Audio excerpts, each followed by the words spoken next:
Hello students, M6 microbiology paper 605 unit 4માં તમે જોયું pathological changes in blood. Second જે એ જ યુનિટની અંદર છે એ છે પેથોલોજીકલ અથવા તો pathology of body fluids or pathological changes in body fluids. તો સૌથી પહેલાં બોડીની કમ્પોઝિશનની અંદર બોડી ફ્લુઇડ્સની અંદર કયા કયા કમ્પોનન્ટ્સ હોય? તો કે બોડી કમ્પોઝિશન એ તમને ખ્યાલ હોવો જોઈએ, અને બોડી વેઇટ. તો કેટલા કમ્પોનન્ટ્સ હોય છે? પ્રોટીન્સ અને એના રિલેટેડ સબસ્ટન્સીસ. પ્રોટીન રિલેટેડ કયા એન્ઝાઇમ્સ છે, હોર્મોન્સ અને પ્રોટીન બનાવવા માટેના કમ્પોનન્ટ્સ, એમિનો એસિડ્સ, એટલે એના રિલેટેડ સબસ્ટન્સીસ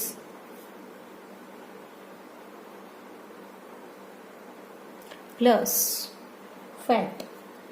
આ બધા વસ્તુ કેટલા પ્રમાણમાં હોય? ફેટને અલગ પોઈન્ટમાં રાખો તો બોડી વેઇટના 18% છે એ પ્રોટીન કન્ટેન્ટ હોય. ફેટ કન્ટેન્ટ છે એ છે 15%. મિનરલ કન્ટેન્ટ છે એ છે 7%. એન્ડ વોટર કન્ટેન્ટ છે, આ તમને ખ્યાલ જ હશે, 60%. બોડીનો જો બોડી વેઇટ લઈએ તો એમાંથી 60% તો પાણી જ છે, કારણ કે દરેક સેલની અંદર સેલ કન્સ્ટિટ્યુઅન્ટની અંદર વોટર કન્ટેન્ટ છે. કોષ રસની અંદર વોટર છે જ. દરેક કોષ બોડી છે એ શેનું બનેલું છે? ઓર્ગનનું, એટલે કે ડિફરન્ટ ઓર્ગનનું કે ડિફરન્ટ અલગ અલગ અંગોનું. અંગો છે એ શેના બનેલા છે? ટિશ્યુના. ટિશ્યુ શેની બનેલી છે? સેલની. અને સેલની અંદર કોષરસની અંદર વોટર કન્ટેન્ટ વધારે છે, એટલે બોડી વેઇટના 60% તો વોટર જ છે જો એનો વેઇટ લઈએ તો. બરાબર. હવે એ વોટર કન્ટેન્ટમાં ચેન્જીસ, એ બોડી ફ્લુઇડ જ છે. વોટર શું છે? Body fluid. હવે મેં હમણાં કીધું એમ દરેક સેલ છે, ટિશ્યુ છે, ઓર્ગન કે ટિશ્યુ જે બનેલા છે એની અંદર દરેક સેલ છે એની અંદર તો કોષરસ છે જ. એની સિવાયના ઓર્ગનની અંદર પણ દરેક ઓર્ગનની અંદર કંઈક ને કંઈક રિએક્શન થવા માટે ફ્લુઇડ ભરેલું છે.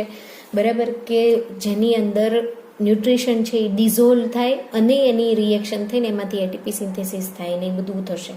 બરાબર. તો એ જે ઓર્ગનની વચ્ચે જે ફ્લુઇડ ભર્યું છે એ, અને પ્લસ સેલની અંદર જે છે એ, એટલે વોટર કન્ટેન્ટ બોડીની અંદર જે 60% છે એને બે ભાગમાં વિભાજિત કરી શકાય અથવા તો ડિવાઈડ કરી શકાય. Water content in body is divided into 2 components. કયા? તો કે extra cellular and intracellular fluid. extracellular fluid. intracellular એટલે ICF, intracellular fluid, અને extracellular એટલે ECF. હવે જે ઇન્ટ્રાસેલ્યુલર ફ્લુઇડ છે એમાં પહેલાં તો એક્સ્ટ્રાસેલ્યુલર ફ્લુઇડ છે એની અંદર કઈ વસ્તુ આવશે કે જે સેલની અંદર નથી, એની સિવાયના ફ્લુઇડમાં એક તો આવશે પ્લાઝમા. પ્લાઝમા ક્યાં છે? બ્લડની અંદર. તો બ્લડની અંદર શું છે? બ્લડ સેલ્સ અને બાકીના પ્લાઝમા. તો બ્લડ સેલ્સની અંદર જે વોટર કન્ટેન્ટ હોય એ ક્યાં આવશે? ઇન્ટ્રાસેલ્યુલર ફ્લુઇડમાં. આ તો બ્લડ સિવાયની જે કમ્પોનન્ટ છે, જે પ્લાઝમા છે, જે સોલ્યુશન, એ પ્લાઝમાની અંદર જે વોટર કન્ટેન્ટ છે એ પછી સેલની ફરતે જે આવેલું હોય એ ઇન્ટરસ્ટિટિકલ ફ્લુઇડ્સ.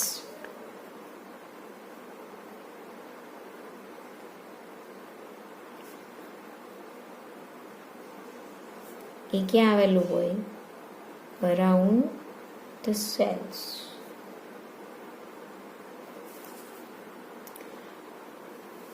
અરાઉન્ડ ધ સેલ્સ એટલે શું? કે સેલ ગમે ત્યાં કોઈ ટિશ્યુની અંદર ગોઠવાયેલા છે, એની વચ્ચે વોટર કન્ટેન્ટ હોય, કે એનું જે મેમ્બ્રેન છે એની આસપાસ જે વોટર કન્ટેન્ટ છે એ ઇન્ટરસ્ટિટિકલ ફ્લુઇડ્સ, કે સેલ ને સેલની વચ્ચે. બરાબર. પછી એની સિવાય ટ્રાન્સસેલ્યુલર ફ્લુઇડ્સ.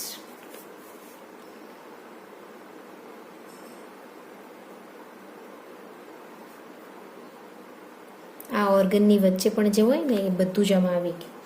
પછી આની અંદર ટ્રાન્સસેલ્યુલર ફ્લુઇડ્સની અંદર અલગ જગ્યાએ હમણાં મેં કીધું ને ઓર્ગનની વચ્ચે ભરેલું હોય એ સાઇનોવિયલ ફ્લુઇડ્સ. સાઇનોવિયલ ફ્લુઇડ તમને ખબર છે ક્યાં હોય. CSF આ એના એક્ઝામ્પલ છે. આની સિવાય ઘણા બધા ઓર્ગનની વચ્ચે જ્યાં બધે જે ફ્લુઇડ છે એ બધું ક્યાં આવશે? એક્સ્ટ્રા સેલ્યુલર ફ્લુઇડ્સમાં. અને બાકી ઇન્ટરસેલ્યુલર ફ્લુઇડ્સમાં એના ટાઈપ પાડવાની જરૂર નથી. દરેક સેલની અંદર જે કોષસ છે એની અંદર જે વોટર કન્ટેન્ટ છે, દરેક ઓર્ગેનલ્સ છે, જે વસ્તુ અંદર આવી ગઈ સેલની અંદર એની અંદર જેટલું વોટર કન્ટેન્ટ છે એ બધું આવશે ઇન્ટરસેલ્યુલરની અંદર, એક્સ્ટ્રા સેલ્યુલરમાં આવશે. બરાબર. હવે ફેક્ટર કયા અફેક્ટ કરે આને, વોટર કન્ટેન્ટને કે ફ્લુઇડ કન્ટેન્ટને? તો કે ફેક્ટર અફેક્ટિંગ કયા કરશે? એક તો ફિઝિયોલોજિકલ ફેક્ટર એના કન્ટેન્ટને ઇફેક્ટ કરે, ફિઝિયોલોજિકલ, અને એક પેથોલોજિકલ, એટલે કોઈ ડિઝીઝ થયો હોય ત્યારે આમાં કંઈક ચેન્જીસ આવ્યો હોય એ, અથવા તો કોઈ ફિઝિયોલોજિકલ ચેન્જીસ આવેલા હોય ત્યારે. તો એક તો ફિઝિયોલોજિકલ ફેક્ટર કઈ રીતે એફેક્ટ કરે બોડી ફ્લુઇડ, કે આટલું 60% જનરેટ રહેવું જ જોઈએ કે હોય, તો એજ ઉપર ડિપેન્ડન્ટ છે. ચિલ્ડ્રનમાં ને એડલ્ટમાં કંઈક અલગ હોય. પછી મેલ છે કે ફિમેલ એના ઉપર ડિપેન્ડ છે થોડું ઘણું, વધારે નહીં, 60%ની અરાઉન્ડ જ હોય. બરાબર. પછી લોસ ઇન એડિપોઝ ટિશ્યુ. એડિપોઝ ટિશ્યુ જો મેન્ટેન ન થતા હોય, કારણ કે એ શું કરે છે, વોટર કન્ટેન્ટને બેલેન્સ રાખશે, ઉપર લેયર રાખતા હોય એડિપોઝ ટિશ્યુ લિપિડનું. એ લેયર જો આ ટિશ્યુનું ઘટી જાય તો વોટર રિમૂવ થઈ શકે છે ટિશ્યુની અંદરથી. બરાબર. આ એડિપોઝ છે એ શું? ફેટ સ્ટોર છે. તો જે જગ્યાએ ફેટ સ્ટોર છે એનાથી બહાર વોટર ન જઈએ કે ઇવોપરેટ ન થઈ શકે. પણ જો એ એડિપોઝ ટિશ્યુ ઓછી હશે તો વોટર ઇવોપરેટ થઈ જશે. બરાબર. હવે પેથોલોજિકલમાં શું આવશે? ડિહાઇડ્રેશન કે ઓવરહાઇડ્રેશન. તો જોઈએ દરેક. સૌથી પહેલું ડિહાઇડ્રેશન. આ તમને ખ્યાલ છે what is dehydration? Loss of water from body. ઉનાળામાં બહુ સાંભળ્યું હશે કે ડિહાઇડ્રેશન થઈ ગયું, કોઈને ડાયરિયા થઈ ગયા હોય ત્યારે સાંભળ્યું હોય, કે વોમિટિંગ થતું હોય ત્યારે સાંભળ્યું હોય કે લોસ ઓફ કે ડિહાઇડ્રેશન થઈ ગયું. એટલે શું? બોડીની અંદર વોટર કન્ટેન્ટ ઘટી જવું એટલે ડિહાઇડ્રેશન. બરાબર. એટલે loss of water from the body. એ થવાનું કારણ શું? બાય વોમિટિંગ,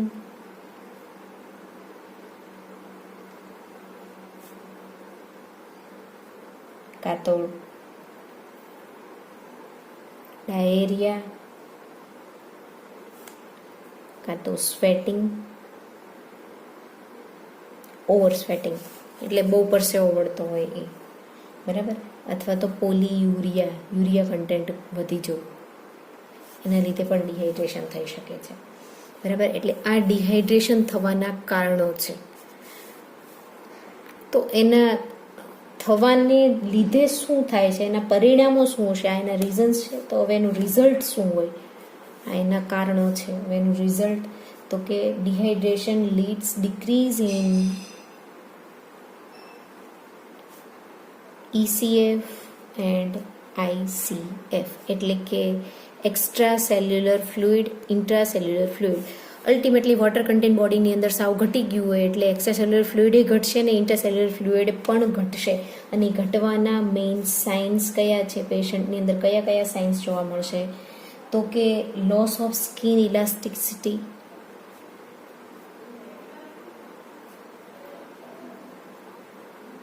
એટલે કે સ્કિનની અંદર વોટર કન્ટેન્ટ રૂક્ષ થઈ જાય તો ત્વચા.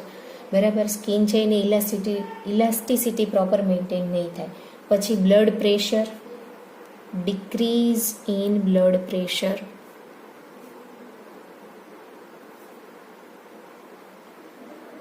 એટલે કે બીપી લો થઈ જાય, બરાબર.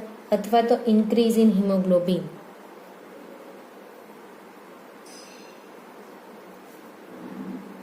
હિમોગ્લોબિન વધવાને લીધે તમને હમણાં ખ્યાલ છે, તમે જોયું બ્લડ કન્સ્ટિટ્યુટની અંદર હિમોગ્લોબિન વધવાને અંદર શું વધવાને કારણે ઓક્સિજેનિસિટી ઇમ્બેલેન્સ થઈ જાય બ્લડની, એ થશે. બ્લડ પ્રેશર ઘટી જાય એટલે કે લો બીપી થઈ જાય. અથવા તો આ લો બીપી કોમન સિમ્ટમ્સ છે, જ્યારે પાણી બહુ ઘટી ગયું હોય તો લો બીપી જોવા મળે છે. એટલે સીધું પાણી લેવામાં આવે એટલે શું થાય, બ્લડ પ્રેશર થોડુંક મેન્ટેન થવાના ચાન્સીસ વધી જાય. જો એ બ્લડ પ્રેશર કે લો બીપી થવાનું કારણ ડિહાઇડ્રેશન હશે તો એ લો બીપી મેન્ટેન થઈ શકશે, બરાબર. એટલે એના ટ્રીટમેન્ટમાં, ડિહાઇડ્રેશનના ટ્રીટમેન્ટમાં શું આવે, ફ્લુઇડ રિપ્લેસમેન્ટ કરવામાં આવે અને ઓરલી લેવામાં આવે અથવા તો ઇન્ટ્રાવિનસ લેવામાં આવે.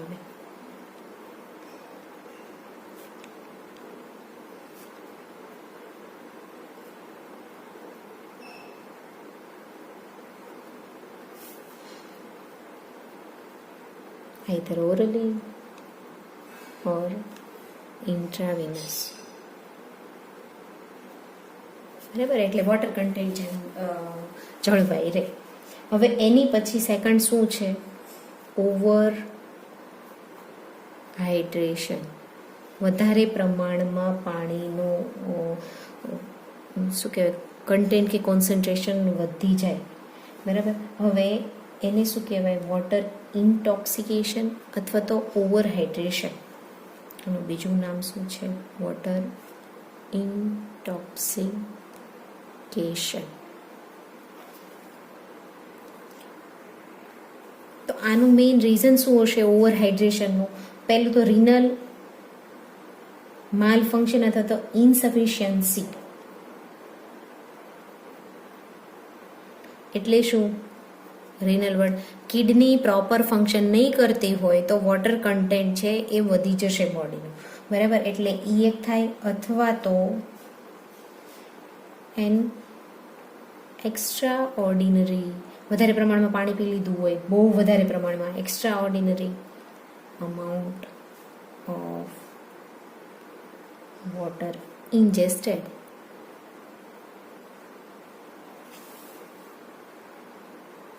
બરાબર. એટલે ખૂબ વધારે પ્રમાણમાં વોટર લઈ લીધું હોય અથવા તો રિનલ છે એ પ્રોપર ફંક્શન ન કરતું હોય તો વોટર કન્ટેન્ટ બોડી ફ્લુઇડની અંદર ખૂબ વધી જશે. અને ખૂબ સેલ્યુલર વોટર કન્ટેન્ટ ખૂબ વધી જવાને લીધે શું થાય છે, ઓવર હાઇડ્રેશનને લીધે આમાં શું થતું હતું, આ ઓવર હાઇડ્રેશન થવાના કારણો કીધા. એનું રિઝલ્ટ શું છે, આના રિઝલ્ટમાં ડિક્રીઝ ઇન ECF અને ICF બે થતું. તો આમાં ખાલી શું થાય છે, increase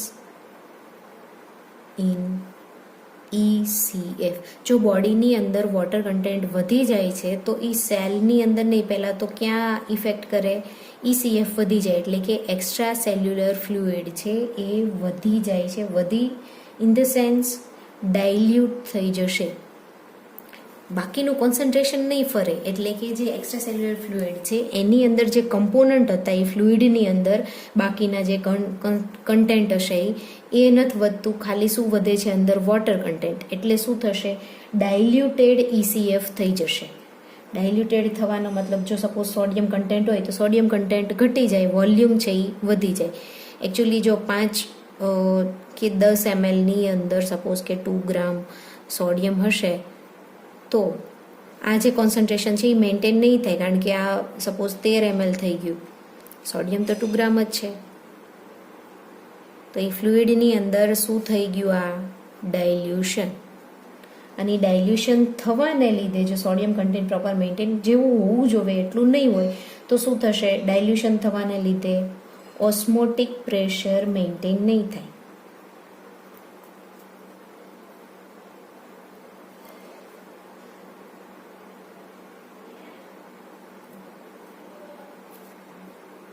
not maintain, no maintain થાય એટલે શું થાય, ઓસ્મોસિસ થવાને લીધે જે ડાયલ્યુટેડ વોલ્યુમ હોય, એટલે તમને ખ્યાલ છે હાઇપોટોનિક સોલ્યુશન થયું એટલે એ જશે સેલની અંદર, એટલે સેલ કે ટિશ્યુ શું થશે, સ્વેલિંગ થશે. Water enter into cells causing swelling. બરાબર, એટલે સ્વેલિંગ થાય સેલનું, સેલ મે બી બસ્ટ, કાં તો બસ્ટ એટલે તૂટી પણ જાય. એટલે કે જો સેલ છે એની ફરતે વોટર કન્ટેન્ટ હશે, એ જો એનું પ્રોપર કોન્સન્ટ્રેશન મેન્ટેન થતું હશે તો વોટર અંદર ન આવે. પણ જો એ વોટર કન્ટેન્ટ છે એ આનું અને આનું કોન્સન્ટ્રેશન અલગ અલગ થઈ જાય તો બહારથી પાણી અંદર ક્યાં સુધી આવે, જ્યાં સુધી કોન્સન્ટ્રેશન બેનું સરખું ન થાય ત્યાં સુધી. તો અહીંયા પાણી અંદર આવવા મળશે કારણ કે ડાયલ્યુશન થઈ ગયું છે. બરાબર, એટલે આનું શું થશે, પાણી અંદર આવશે એટલે આ સેલ સ્વેલ થશે એટલે કે ફૂલાશે. વધારે આવે તો બસ્ટ પણ થઈ શકે એટલે કે તૂટી પણ શકે. બરાબર, હવે એ જે ડિસઓર્ડર થયો છે વોટર બેલેન્સ એને કહેવાય એડેમા, કે જેમાં એક્સેસ ફ્લુઇડ છે એ થવાને લીધે સેલ સ્વેલ થયેલા છે. અને એના સિમ્ટમ્સ કયા હોય એ જોવા હોય તો ઓલામાં શું થતું હતું, પહેલાં આની અંદર સિમ્ટમ્સમાં સ્કિન ઇલાસ્ટિસિટી લોસ થઈ જતી હતી, ડિક્રીઝ ઇન બ્લડ પ્રેશર થતું હતું. આની અંદર શું થશે, વોટર કન્ટેન્ટ વધી જાય છે, એની અંદર ડિક્રીઝ ઇન બ્લડ પ્રેશર હતું, એની અંદર આવશે ઇન્ક્રીઝ ઇન બ્લડ પ્રેશર. એટલે શું થયું, એ હાઈ બીપી. ઓલામાં લો બીપી થઈ જતું હતું, આમાં હાઈ બીપી થાય છે. બરાબર, પછી હાર્ટ ફેઇલિયર, ક્યારેક એવું થાય છે કે હાર્ટ ફેઇલિયર થઈ જાય છે. હાઇપરટેન્શન,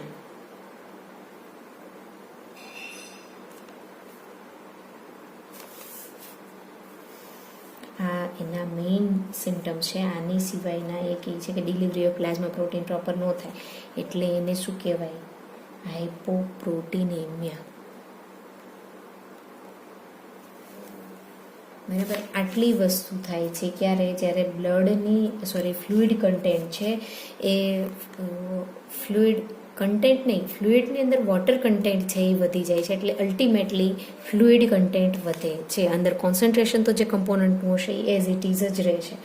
અને આ થવાને લીધે આ સિમ્ટમ્સ કયા કયા થાય છે, કંઈક આવા પ્રકારના થાય છે. બરાબર, તો આ થયું second point, change, pathological changes in body fluid. Okay, thank you.